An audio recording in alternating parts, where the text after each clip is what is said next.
Ni empiezo y ya está triste. Cuando termino todos van a estar así. No. Vamos a seguir nuestra serie, hermanos, sobre doctrina. ¿Qué es la doctrina bíblica? ¿Cuáles son las enseñanzas de la Biblia? ¿Cierto? La palabra doctrina significa enseñanza. Entonces, enseñar significa adoctrinar. Y cuando hablamos de sana doctrina, ¿de qué estamos hablando? De la doctrina que es de la palabra de Dios. La Biblia dice que toda la escritura es inspirada por Dios y es útil para doctrina.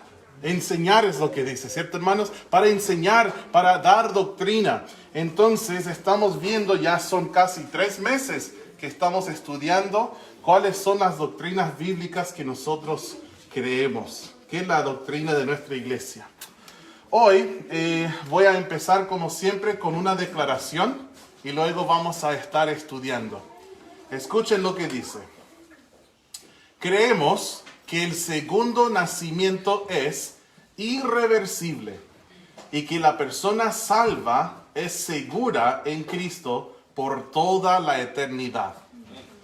¿Qué quiere decir esto en palabras bien claras y básicas? La salvación no se puede perder. Cuando una persona verdaderamente es salva por la gracia de Dios, va a ser salva esa persona por toda la eternidad. Eso es lo que... Ahí puedes decir, a ver, gracias Luis. ¿Ya? ¿Quién más? ¿Alguien más? Ya, bien. O si no, empezamos de cero otra vez. Bien. La salvación, nuestra seguridad eterna en Cristo. De esto vamos a estar aprendiendo. Hay una falsa enseñanza que es muy predominante en nuestra ciudad y en nuestro país y en nuestro mundo el día de hoy. Y es la triste enseñanza que dice que una persona puede ser salva y que luego puede perder su salvación. ¿Ya? Eso no está en la Biblia, no es bíblico, no es la verdad. Y hermanos, ¿de dónde viene esta enseñanza o esa creencia? Viene de, y eso va a sonar feo, pero no es mi intención ser feo, solo de acuerdo con hechos. Esta creencia existe dado a una gran ignorancia bíblica. Ignorancia bíblica en los púlpitos e ignorancia bíblica en las bancas. Es solo por esto que se podría creer esto. ¿Ya? Creer que la salvación... ¿Por qué se cree esta falsa enseñanza? Aquí hay 2 razones, quizás hay más razones, pero aquí hay 2. Gente cree falsamente que la salvación depende de lo que uno siente. Y creen que la salvación depende de lo que uno hace. Yo soy salvo por lo que hago. Y soy salvo porque me siento salvo.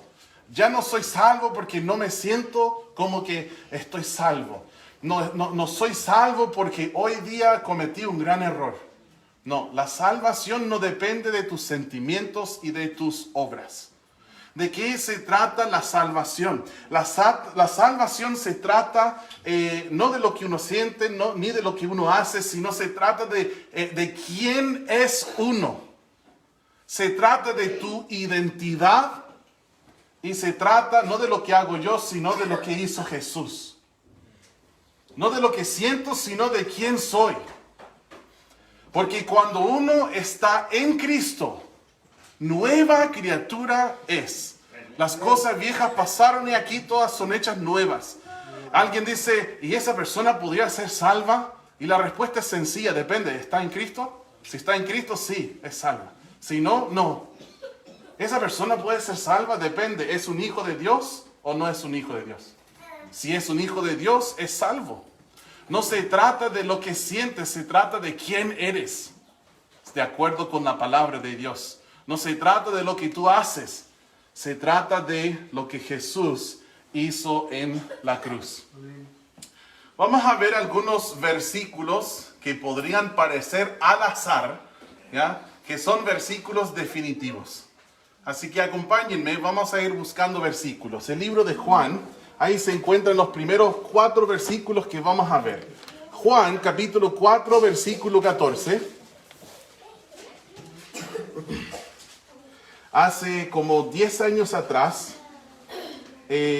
yo escribí un librito sobre este tema, o más como un panfleto, un folleto, un poco más grande que un tratado. Hermanos, lo que vamos a decir hoy en ningún sentido va a cubrir todo el tema. Va a ser una pura introducción, ¿ya? Si tienes ganas de aprender más o preguntas de argumentos específicos que ocupan personas que creen la falsa enseñanza, conversemos de eso. Juan 4, versículo 14, dice así: mas el que bebiere del agua que yo le daré, no tendrá sed jamás, sino que el agua que yo le daré será en él una fuente de agua que salte para vida eterna. Aquí en este versículo quiero hacer 2 puntos. Si la salvación o la necesidad de tener salvación es la sed del alma, entonces cuando Jesús dice la palabra jamás, no tendrá sed jamás, esto nos quiere decir que si esta persona pudiera de alguna manera perder su salvación, Cristo es un mentiroso, porque vuelven a tener sed. ¿Me entienden? Al contrario, Él dice que este agua en Él será una fuente de agua que salte para vida eterna. También quiero llamar la atención a esta palabra. ¿Qué tipo de vida? Eterna. ¿Qué quiere decir esto? Siempre y sin fin, nunca se acabará. Si la salvación, si la vida que recibo de Cristo cuando nazco de nuevo, si la vida que recibí de Él se puede perder, nunca fue vida eterna, sino fue vida temporal. ¿Me entienden? La vida eterna nunca se acaba. Vamos a ir a Juan 5, el siguiente capítulo. Juan capítulo 5, versículo 24. Posiblemente mi versículo favorito sobre este tema. Dice: de cierto os digo, el que oye mi palabra y cree al que me envió, tiene vida eterna. Y no vendrá a condenación, mas ha pasado de muerte a vida. No sé de ti, pero cuando yo fui salvo, no sabía todo de la palabra de Dios. Y hoy tampoco. Pero sé un poquito más que cuando tenía 17 años. Y yo recuerdo que cuando fui salvo tenía este concepto en mi mente. Que cuando yo me muera, ahí voy a tener vida eterna. Como cuando voy al cielo, recién tendré vida eterna. O cuando venga Jesús, cuando escuchamos la trompeta y seré arrebatado, en ese momento, ahí voy a tener vida eterna. Pero no. El tiempo de la conjugación, ¿cierto?, del verbo tener en Juan 5:24 es el presente. E indica una posesión actual. Dice que yo tengo en este momento vida eterna. No es que ojalá tendré vida eterna algún día. No, ya tengo vida eterna. Ese regalo de Dios que Él me dio. Soy salvo, tengo vida eterna. ¿Están bien, hermanos? Los anoto un poco flojos. ¿Es que están escuchando muy bien? ¿O ya fue suficiente los 4 puntos sobre obediencia? Eso sí que estuvo bueno, ¿cierto? Una bendición. Los niños saben un canto sobre esto, ¿cierto? Gabriel, ¿te acuerdas? Obedecer cumple a nuestro deber. ¿Se acuerdan, niños? Hicieron un buen trabajo cantándolo. Bueno, yo tengo vida eterna en este momento. Y Juan 5:24 dice: y no vendrá a condenación, mas ha pasado de muerte a vida. ¿Qué es la condenación? La condenación tiene mucho que ver con la culpa, pero no es lo mismo, ¿ya? La culpa es que sí cometí el error, soy culpable. Pero la condenación es que ya tengo la sentencia, ¿cierto? que estoy bajo la ira de Dios, voy directo rumbo al infierno. La paga del pecado es muerte. Y eso es lo que yo he ganado. ¿Por qué? Porque soy culpable, soy un pecador. Entonces, si podemos pensarlo así, en este punto de mi vida, hermanos, era culpable del pecado. Digamos, yo tenía 16 años. ¿Ya? Era perdido, no conocía a Cristo, era muy religioso, sí, pero no era salvo. Me congregaba casi todos los días y trataba de portarme como un angelito en la iglesia, pero yo jamás había creído en Cristo como mi Salvador. Entonces a los 15 años era culpable y condenado. Pero a los 17 años fui salvo. Me arrepentí para con Dios y creí en Jesús como mi Salvador. Creí que Él había muerto por mí en la cruz. Creí en la sangre que derramó por mis pecados. Creí que resucitó de entre los muertos. Puse toda mi confianza, toda mi fe en Él como mi Salvador. Tenía 17 años. Y ese día fui salvo. Dios me dio vida eterna. Nací de nuevo, fui criatura nueva. Entonces, 15, culpable y condenado. 17, salvo, justificado, hijo de Dios, nacido de nuevo. Pero hermanos, si yo a los 19, o 23, o 29, o 32 años, en cualquier de estos momentos, después de los 17 años, si yo perdiera mi salvación, esto significaría, ahora no es posible, pero si fuese posible, significaría que volví a la condenación, que vine a la condenación otra vez. Pero Jesús dijo, no vendrá a condenación. Jesús lo dijo así y no le puso calificativos. Él dijo que es así.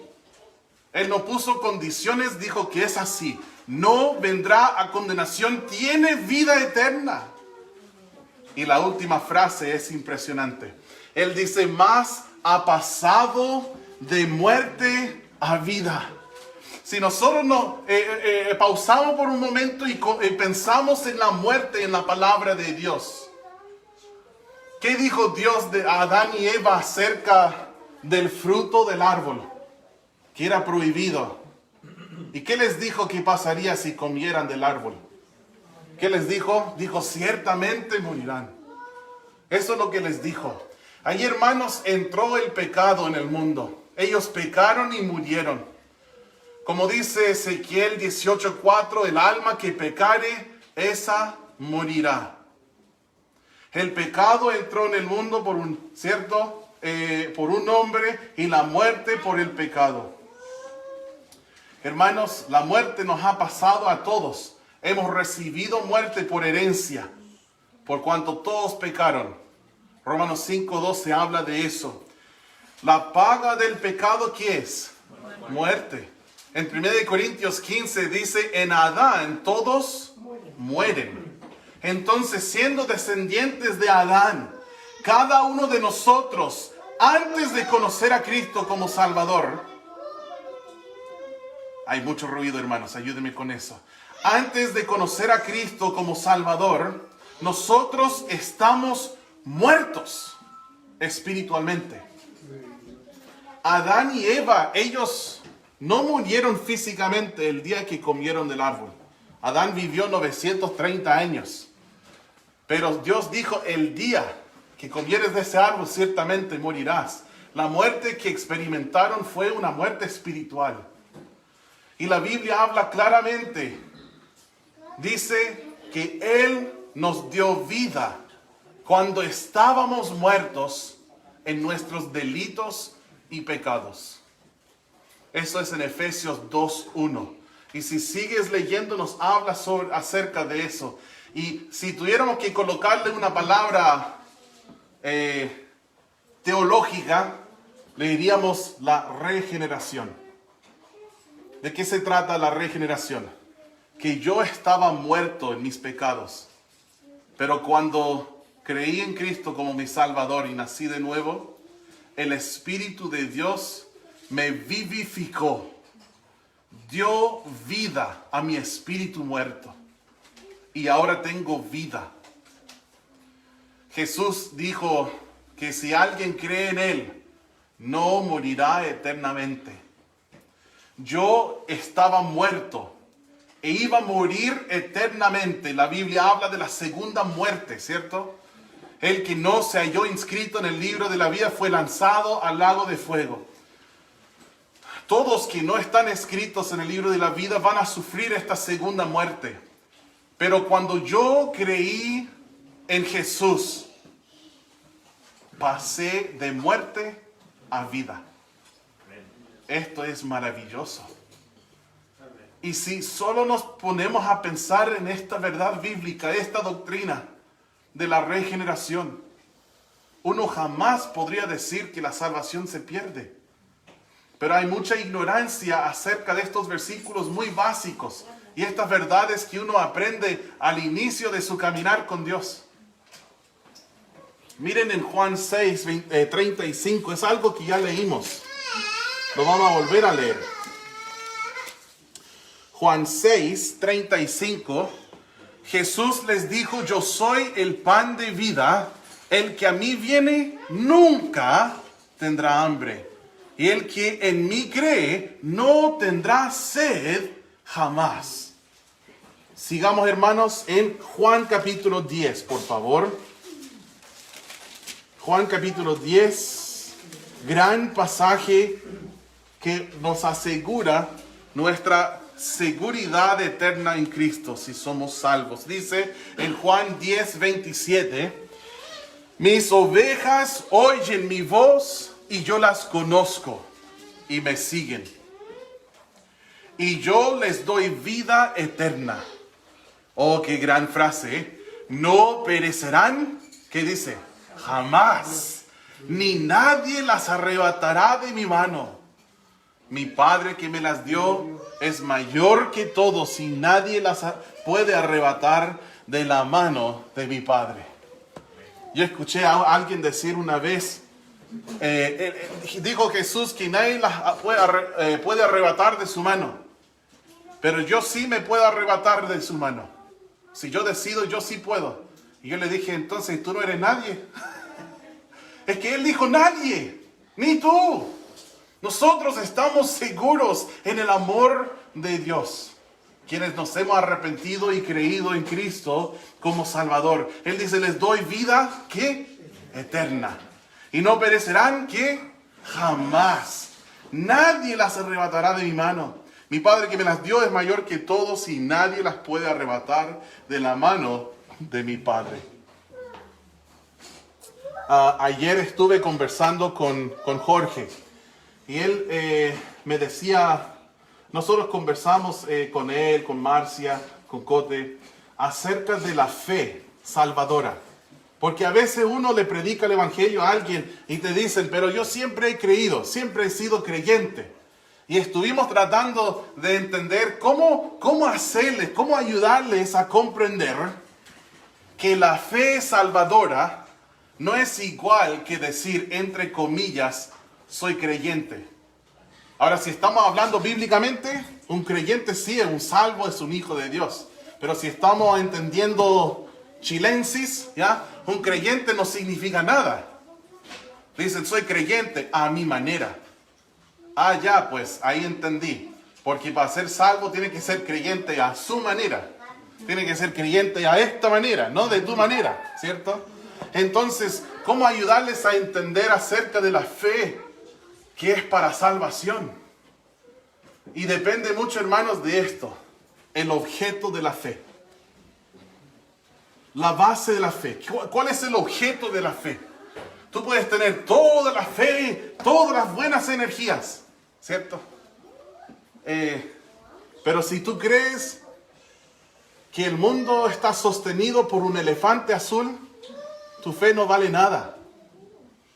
No vale nada. Solo es el positivismo. La fe que es salvadora es una confianza, dependiendo, creyendo Solamente en Jesús y su obra redentora en la cruz, su muerte, sepultura, resurrección, la sangre que derramó, confiando solo en esto para la salvación, no en nada más. Fe en asistencia a la iglesia no te salvará. Fe en el bautismo no te salvará. Fe en las aguas del bautismo no te van a salvar. Jamás te podrían salvar. Aunque te amontones mucho jabón y te haces así, jamás te quitarán las manchas del pecado con las aguas del bautismo. Nunca, jamás. La salvación no es por fe en mis buenas obras, no es por fe en dar ofrendas, no, hermanos, es por fe en Jesús y lo que Él hizo por nosotros. Y si yo decido arrepentirme y creer en esto, tendré salvación. ¿Y por qué estamos seguros que Él nos va a salvar? Escuchen Tito 1:2, dice, en la esperanza de la vida eterna, la cual Dios, y escucha esta frase, que no miente, prometió desde antes del principio de los siglos. Dios no es capaz de mentir. A veces decimos, Dios puede hacer todo. Dios puede hacer cualquier cosa. Y entiendo la intención y la intención es buena y es casi verdad. Pero mejor dicho sería, Dios puede hacer todo lo que quiere.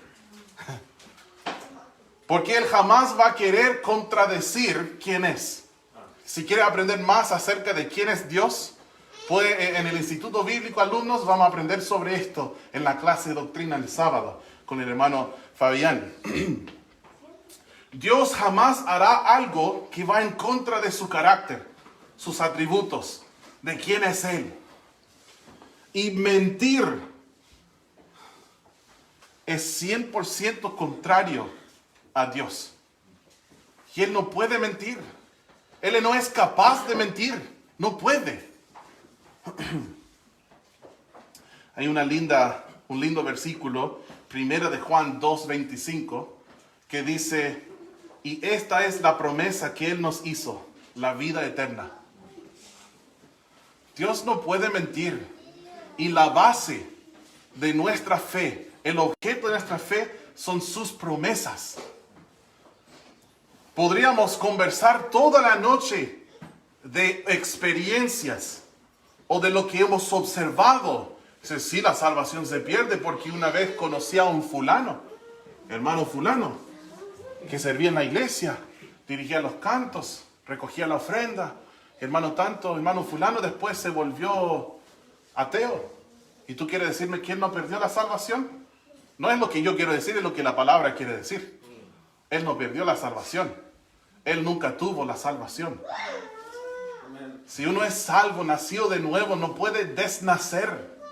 Es nacido de nuevo por toda la eternidad. Tiene vida eterna, no vida temporal. No tendrá sed jamás. Pero hermanos, igual entendemos que hay cizaña, ¿cierto? Que puede parecer a veces como si fuese trigo, pero no lo es. Pero están con nosotros y salen de nosotros porque no son de nosotros. Porque si hubiesen sido de nosotros, habrían permanecido con nosotros. Pero salieron de nosotros para que se manifestara que no todos son de nosotros. Mira bien aquí en este lugar, no todos son de nosotros. Es lo que la Biblia dice. Oh, pastor, qué feo. Díganos algo más positivo, pastor. Es miércoles, estamos cansados. Pero hermanos, no todos son de nosotros. Hay gente que han tomado falsas profesiones. Hay gente que finge. Hay lobos rapaces que se visten como ovejas, pero no lo son. No sé, quizás aquí somos todos o la mayoría quizás somos hermanos. Puede ser. ¿Ya? Yo te conozco, tú me conoces. Pero nuestra iglesia está creciendo y están llegando bastantes visitas. ¿Ya? No le digas hola hermano, ¿cómo estás? ¿Cómo sabes que es hermano? ¿Le has preguntado por su testimonio de salvación? ¿Te ha dicho que cree en Jesús y solo en Él como Salvador? Ten cuidado. Hola hermana, ¿cómo estás? ¿Tú no sabes que es hermana? Ten cuidado con eso. ¿Ya? No todos son de nosotros, como dice las Escrituras en 1 de Juan. En Romanos capítulo 8, hermanos, acompáñenme por favor. Romanos 8, versículo 1 dice: ahora pues ninguna condenación hay para los que están en Cristo Jesús, los que no andan conforme a la carne, sino conforme al Espíritu. Los que somos hijos de Dios andamos conforme al Espíritu y no hay condenación para nosotros, ninguna condenación. Nosotros hemos recibido el Espíritu de adopción, somos hijos de Dios. Yo no puedo convencer a nadie de su salvación. Y yo no quiero hacerlo. Si tú tienes dudas de tu salvación, mejor que vayas a la palabra. Y yo feliz te ayudo a ver, estudiar en la palabra cómo hacer que la salvación. Pero yo ni quiero convencerte que lo eres y que no lo eres. Pues es un tema entre tú y Dios. Miren lo que dice el versículo 15. Dice, pues no habéis recibido el espíritu de esclavitud para estar otra vez en temor, sino que habéis recibido el espíritu de adopción, por el cual clamamos, Abba, Padre. El Espíritu mismo da testimonio a nuestro espíritu de que somos hijos de Dios. Y si hijos, también herederos, herederos de Dios y coherederos con Cristo, si es que padecemos juntamente con Él, para que juntamente con Él seamos glorificados. Nosotros hemos sido adoptados por Dios. Él nos hizo hijos y ahora somos hijos. Ahora somos hijos, dice 1 de Juan 3, 1 y 2. Ahora somos hijos de Dios. Fuimos adoptados, hermanos. El versículo 33 en adelante son los versículos que nosotros estuvimos leyendo antes de cantar Amor de Dios. Y son versículos que hablan del amor del Señor y cómo nosotros estamos seguros en este amor. Pero hermanos, si yo fui justificado por Dios, hablaremos más sobre la justificación en unos momentos, pero si yo fui justificado por Dios, ¿quién me puede acusar? Si el versículo 1 dice que no hay condenación para mí, no hay condenación. Y si yo fui justificado por Dios cuando Él me salvó, en el versículo 33 dice, ¿quién acusará a los escogidos de Dios? ¿Quién me puede acusar? Nadie. El fin del capítulo está lleno de preguntas. ¿Cómo se llaman esas preguntas que no se responden? Retóricas, ¿cierto? Está lleno de preguntas retóricas que se responden sí mismos, ¿cierto?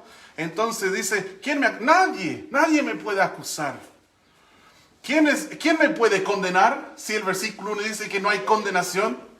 El versículo 34, ¿quién es el que condenará? Nadie me puede condenar. Jesús dijo en Juan 5:24, no vendrá condenación. Yo no puedo ser condenado. Fui justificado, salvado. Él borró mi culpa. Llevó todos mis pecados. Los castigó en la cruz. Y si fueron castigados en Cristo, ¿por qué tendrán que ser castigados otra vez en mí? No, yo fui salvo. Qué maravilloso pensar en estas cosas. El 35. ¿Quién entonces, hermanos, quién nos separará del amor de Cristo? ¿Quién? Díganme a alguien. Nadie. Nadie me separará del amor de Dios que ha sido revelado en Cristo. Oh, pero pastor, si yo paso por tiempos complicados, tribulación, no. Pero si paso por depresión, angustia, no dice. Persecución, hambre, desnudez, peligro, espada, no. En todas estas cosas, soy más que vencedor en ¿quién? ¿Qué dice el versículo 37? Más que vencedor en ¿quién? Por medio de aquel que me amó. Aquel que me amó, por lo cual estoy seguro. Ah, pastor, pero yo no sé si seré fiel hasta mi muerte. No, ni la muerte. Ni la muerte, ni la vida. Ni la vida. Ah, pero parece que un ángel apareció al falso profeta José Smith y le dijo otro evangelio. No, ni los ángeles, ni principados, ni potestades, ni lo presente. Las cosas que estoy viviendo ahora, no, ni lo presente. Ah, pero ¿qué pasa? Si viene después, no sé, si me pongo la vacuna, ¿Perderé mi salvación? Ni lo presente ni lo porvenir. No. ¿Saben qué? Cuando sucede esta cuestión de la marca de la bestia, yo no voy a estar. Yo voy a volar antes. ¿Ya? Así que colóquenme todas las vacunas que quieren. Yo me pongo 3, 4, 5, 7 refuerzos si quieren. Nada me puede matar. Yo tomaba agua de la manguera cuando era niño. Nada me puede matar. Ese fue broma nomás. No estoy ni a favor ni en contra de la vacuna. No quiero como pastor ni iglesia hablar de eso. Solo estoy bromeando, ¿ya? Así que es un tema entre tú y tu médico. No estoy diciendo ni hacerlo ni no hacerlo. Debo decir esto para que nadie después reclame, oh, el pastor se puso político. No, nada. Solo sé que nada en el futuro me va a separar del amor de Cristo. Nada.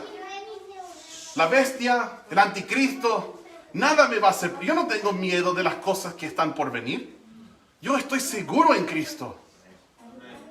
Nada me separará. Oh, pero pastor, ¿no viste que en el último juicio Jesús va a decir a ese grupo, apartaos de mí, hacedores de maldad, gente que profecía, gente que hacía milagros, y eso no hablará de gente que perdió la salvación, no, ni lo porvenir. Él les va a decir, nunca os conocí. Pero en Juan 10 dice, mis ovejas oyen mi voz y yo las conozco. Él me conoce. Nunca me dirá jamás te conocí, porque me conoce. Me lo ha prometido en su palabra. Ni lo alto, ni lo profundo, ni ninguna otra cosa creada. Pero yo sí podría separarme del amor de Dios. ¿Eres una cosa creada o no? Sí. Ninguna otra cosa creada podrá separarnos del amor de Dios, que es en Cristo Jesús, Señor nuestro. Oh, yo creo que para ese mensaje podía haberme parado y leído estos versículos, me callo, me siento, oramos y nos despedimos. Maravilloso. Vamos a ir a Efesios 1. ¿Quién dijo amén? No digas amén. ¿No me quieren escuchar predicar? Efesios 1, 13 al 14. Dice así.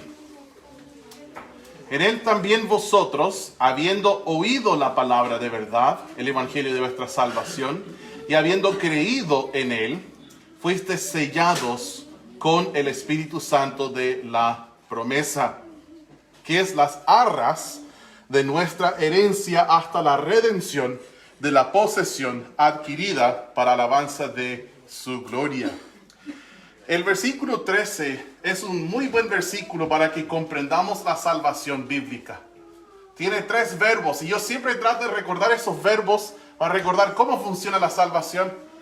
Primero el verbo oír, luego el verbo creer y entonces el verbo sellar. Yo oí el evangelio y creí. Creí, y la Biblia dice, para todo aquel que cree es poder de Dios para salvación el evangelio de Cristo. Yo creí y después fui sellado. Sellado dice, con el Espíritu Santo de la promesa. ¿Qué promesa, hermanos? La promesa de la vida eterna. Y este sello, ¿hasta cuándo dura? Miren Efesios 4:30. Dice esto, y no contristéis al Espíritu Santo de Dios, con el cual fuisteis sellados para el día de la redención. Hermanos, no tenemos tiempo en ese momento para estudiar todo Efesios 1 y estudiar Romanos 8, pero cuando habla de la redención, está hablando de un punto futuro, aunque ya fuimos redimidos, entendemos de 2 tiempos, fuimos rescatados, redimidos por la sangre de Cristo, pero hay un día futuro en que el Señor vendrá a redimir su posesión adquirida, que es mi cuerpo. ¿Ya? No tenemos tiempo para conversar esto mucho, pero cuando habla de ser sellado hasta el día de la redención, está hablando de que nosotros somos sellados hasta el día de ser glorificados. ¿Ya? Después hablamos más de eso en otro día. Dice que el Espíritu Santo y su sello, fuimos sellados con el Espíritu Santo. Siempre antes yo decía fuimos sellados por el Espíritu Santo, pero lo citaba mal. Dice fuimos sellados con el Espíritu Santo de la promesa, que encuentro que es aún más poderoso. Sellados con el Espíritu Santo de la promesa, y dice que Él es las arras de nuestra herencia hasta la redención. La palabra arras significa una prenda, una señal, una garantía para la compra de algo.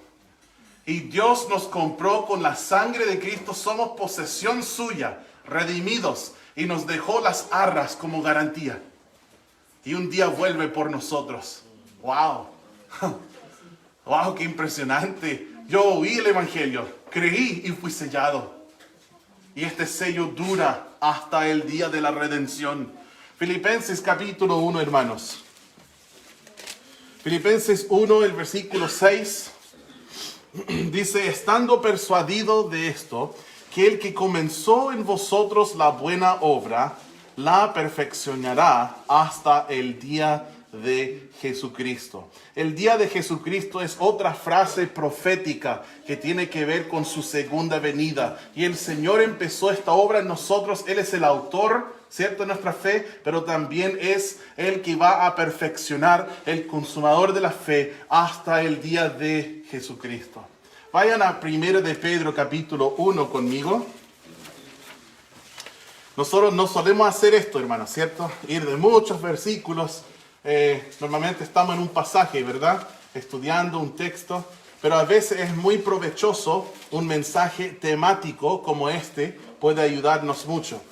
1 de Pedro capítulo 1. Vamos a leer los versículos 3 al 5.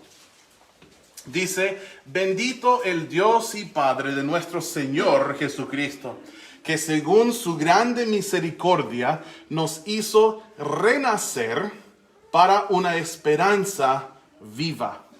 Voy a pausar aquí por un segundo, porque es muy importante que entendamos qué significa esperanza.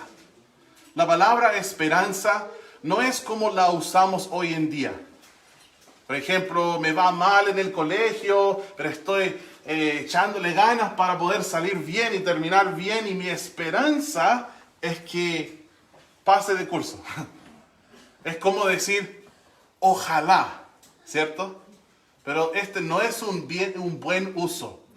El uso bíblico de la palabra esperanza es esto: una fuerte confianza en un acontecimiento futuro. No es ojalá, quizás, puede ser, vamos a ver. No. Mañana habrá buen tiempo, espero que sí. No. ¿Cristo vendrá? Sí. Es mi esperanza bienaventurada. Yo sé que vendrá. Entonces, cuando hablamos de renacer, ¿ya?, para una esperanza viva, estamos hablando de la esperanza de la vida eterna. Que nosotros estamos seguros que esta vida eterna que tenemos la vamos a disfrutar con Dios para siempre. Es nuestra esperanza viva. Dice, por la resurrección de Jesucristo de los muertos. Versículo 4. Para una herencia, ¿te acuerdas las arras de nuestra herencia? El Espíritu Santo. Dice, para una herencia incorruptible, incontaminada e inmarcesible, reservada en los cielos para vosotros. Me gusta la palabra reservada. Para el viernes quizás puedes llamar y dejar una reserva para tu cita. Y cuando llegas, habrá una mesa, ¿cierto?, que dice reservada. Tendrás tu reserva. Alguien te la está guardando. Dios tiene nuestra herencia guardada y reservada por nosotros. Es incontaminable, incorruptible. Entonces, Él tiene la reserva ya puesta y hecha lista. Pero no solo esto. Algunos tienen ese concepto: no me salvé por buenas obras. Salvación por gracia, por medio de la fe, no por obras para que nadie se gloríe. No fui salvo por obras, pero me mantendré salvo por mis obras. No, tampoco. No. Si la mantención de mi salvación dependiera de mis buenas obras, La habría perdido a los 17 años el día que Dios me la regaló. Pero dice el versículo siguiente, que sois ustedes, eso quiere decir ustedes son, ya vosotros sois, ustedes son guardados por el poder de Dios. Maravilloso. Soy guardado por el poder de Dios mediante la fe para alcanzar la salvación que está preparada para ser manifestada en el tiempo postrero. Eso sí que es maravilloso. Como yo mencioné al principio, creer que la salvación se puede perder demuestra una gran ignorancia en cuanto a lo que la Biblia dice acerca de la salvación. Voy a usar un término, no te asustes. A veces uso términos raros, pero trato de siempre explicarlos, ¿ya? Y hay un término que se llama la soteriología. Trato de decir esto 5 veces rápido. Soteriología. Soteriología, ¿ya? Viene de la palabra en el griego que se traduce salvación en la Biblia. Y tiene que ver con el estudio bíblico acerca de qué es la salvación. Entonces, si yo abro un libro y dice capítulo 4, soteriología, yo sé que en ese capítulo me va a enseñar acerca de la salvación. Si te interesa algún libro así, conversemos, ¿ya? Que se llaman libros de teología sistemática. Son muy buenos libros para estudiar la Biblia sistemáticamente. Y que uno pueda decir, hermanos, la salvación se pierde, me deja claro que jamás han leído un capítulo sobre soteriología. Porque si solo supiéramos lo más básico en la Biblia acerca de la salvación, sabríamos que la salvación no se puede perder. En el momento de ser salvo suceden muchísimas cosas irreversibles, ¿ya? Por ejemplo, el segundo nacimiento. Para ser salvo no es, tiene que nacer de nuevo, y de nuevo, y de nuevo, y de nuevo, y de nuevo. No, nacer de nuevo. No puedo desnacer. Una vez nacido, ya nací. Nacer de nuevo, la regeneración, como hablamos, mas ha pasado de muerte a vida. Eso no se puede deshacer. La justificación. ¿Qué es la justificación? Es un acto legal en que Dios toma a un hombre injusto, este hombre injusto, y lo declara justo por fe en el Señor Jesucristo. Jesús toma en sí mis pecados, el que nunca conoció pecado, Dios lo hizo pecado para que yo pudiera ser hecho la justicia de Dios en él. Esta es la justificación. Un gran versículo sobre esto es 2 Corintios 5, 21. Esto no se puede deshacer. La adopción no se puede deshacer. Él no echa fuera ninguno que viene a él. La redención, la palabra redimir, significa rescatar, liberar o comprar de nuevo.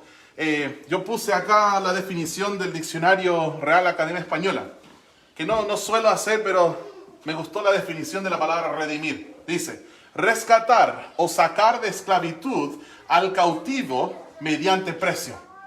Tremenda definición. La segunda dice, comprar de nuevo algo que se había vendido, poseído o tenido por alguna razón o título. ¿Qué es ser redimido? Yo era posesión de Dios. Él me creó, soy suyo. Pero después me vendí al pecado. Esclavo del pecado. Y Dios quería volver a comprarme. ¿Y cuál fue el precio? No lo creemos porque lo dice un himno. Lo creemos porque la Biblia lo dice, ¿cierto? Pero nosotros fuimos comprados con el precio tan alto de la sangre de Jesús. Pero yo ya era su posesión. Así que la segunda vez que me compró fue mi redención. Me redimió, me liberó de la esclavitud del pecado, me rescató, me salvó. Esa es la redención. Dios no nos vuelve a perder. La segunda vez está seguro. nos redime y somos salvos por siempre, comprados por precio. Hablábamos de la recepción de las arras de la salvación, ¿cierto? ¿Qué son las arras de la salvación? ¿Se acuerdan? El Espíritu Santo viene a morar en nuestros cuerpos, toma residencia. Su morada es mi cuerpo. Este lugar no es un templo. El templo es el cuerpo de un hijo de Dios. Este lugar es un edificio nomás, un local. Tampoco es una iglesia. La iglesia somos nosotros, los que somos salvos y bautizados, ¿verdad? El templo es mi cuerpo. Y yo recibí las arras, la garantía, la prenda. ¡Wow!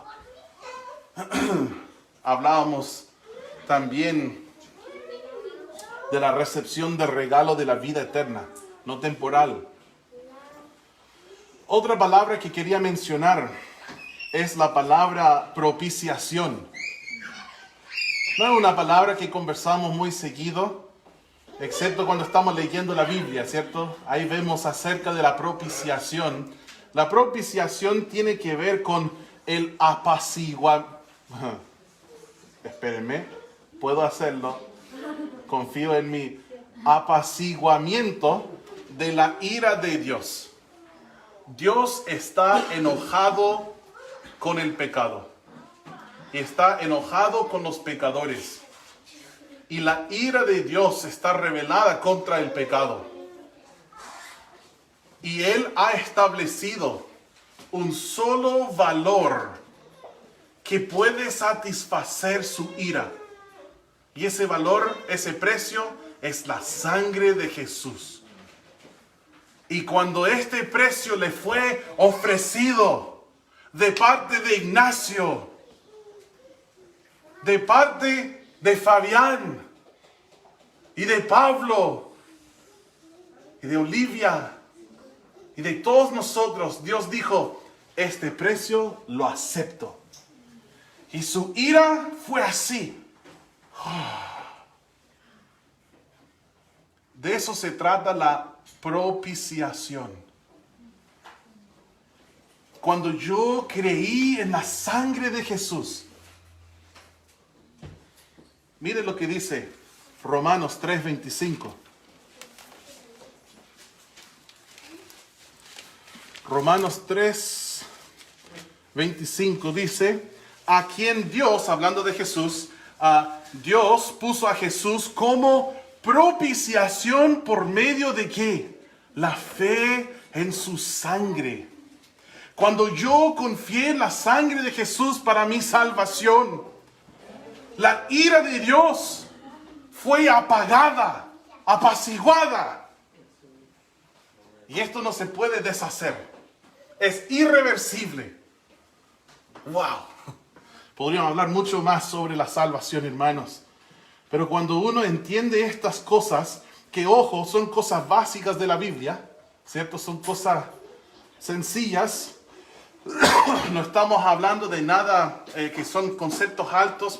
No, yo sé que cada persona aquí entendió lo que hablamos. Cuando entendemos esto, jamás podríamos caer en la trampa de creer la mentira que la salvación se pierde. ¿No? Cuando una persona es verdaderamente salva por la gracia de Dios, esa persona está segura en la sangre de Cristo por toda la eternidad. Vamos a orar juntos.